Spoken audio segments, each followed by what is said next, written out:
به درخواست خیلیاتون گل آنکارا مسی. بریم ببینیم که چی شد. با مسی تو برداشتم، همین بازیکن رو زمین دریبل کردم، به موقعیت جریمه رسیدم، دروازه‌بان رو دریبل کردم، ولی خب دروازه‌بان من سریع‌تر بود. فاز دوم این دفعه به خودم گل دادم که میتونم انجامش بدم.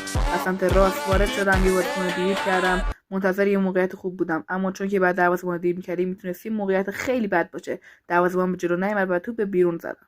سعی کردم از پرسایل مسی تکنیکال استفاده کنم ولی نشد.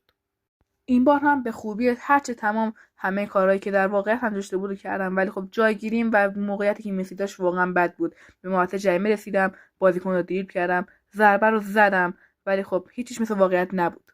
در تلاش هشتم واقعا این دفعه امید داشتم، چون که واقعا داشت این واقعیت پیش میرفت. سمت زمین دقیقاً عین خودش بود. یه بازیکن عین واقعیت دریبل کردم، موقعیت جریمه رسیدم، دروازه‌بان رو دریبل کردم، ولی خب دروازه‌بان باز هم گرفت. اما این بار دیگه خوشحال شدم. بازیکن رو دریبل کردم، از وسط زمین شروع کردم همینطوری دریبل کردن. وقتی مدافع رسید سرتوپ زدم، حتی همچنین دروازه‌بان من اون هم سرتوپ زدم و دروازه‌بان دیر جنبید و من تونستم گل رو بزنم و این چالش به پایان رسید. ممنون میشم بازم از گلری رو شبیه سازی کنم.